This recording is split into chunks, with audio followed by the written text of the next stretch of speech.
I want to take you back to December 2022, to Harry Kane's infamous penalty miss against France. The one crucial moment that shattered our dreams and knocked England straight out of the quarterfinals. But after the dust settled, we were told that this was the beginning. The media started calling them the new golden generation. The simple question now is, where has that golden generation gone? Players like Saka, Foden, Palmer, Mount, we were promised that by 2026, these guys would be unstoppable. Even players like Jack Grealish.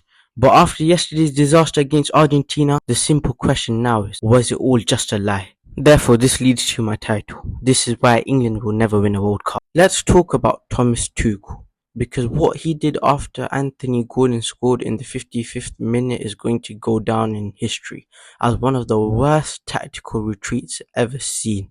Let's be honest, the biggest choke of the night didn't actually come from the players in the pitch. It came from the dugout, the bench. Thomas Tuchel looked absolutely rattled. The moment Argentina started pressing in the second half, you could see the panic set in. Tuchel completely folded under the pressure. He stopped managing to win and started managing to not lose. In the 72nd minute, Tuchel takes off Gordon, our goal scorer, and brings on defender Enzo Konsa. We went from a positive back four to a rigid, fearful back five. 10 minutes later, he does it again. Declan Rice off, Dan Burn on. Dan Burn out of all people. Dan Burn. Where's Kobbie Mainoo, who hasn't played a single minute in this World Cup campaign?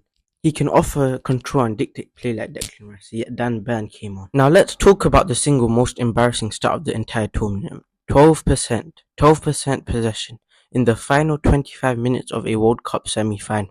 Scaloni did the exact opposite, bringing on players like Lautaro Martinez in the 81st minute, whereas we bring on players like Rashford in the 96th minute. 96th minute. Yes, the 96th minute.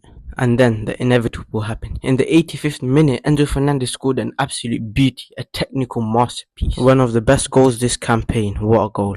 If England equalized in the same time as Argentina did, then England would not go for the second goal.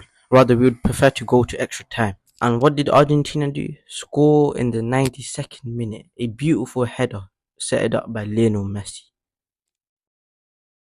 Same old England, different year, same old story. Let me know in the comments, who do you blame for this? Tuchel, the players, or is it just the country's luck? The mentality.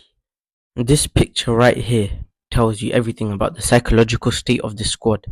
The golden boy, the guy who is supposed to carry England's leadership on his shoulders, was reduced to throwing tantrums on the world stage because he couldn't get a touch of the ball. Argentina knew exactly how to rattle us. They didn't just beat us with football, they beat us with pure dark hearts, and our players fell for it. But if you want to know why England lost this game, you don't even need to look at the tactics. Just look at the difference between Lionel Messi and Jude Bellingham.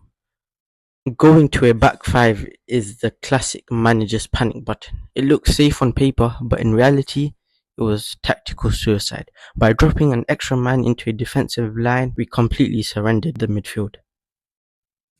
But look guys, I want to hear from you. Was Bellingham completely out of order for that slap, or do you actually blame Tuchel's defensive tactic for the entire collapse? Drop your thoughts in the comments below. If you like the video, make sure to subscribe to the channel so you don't miss the next breakdown. I'll catch you in the next one. Peace.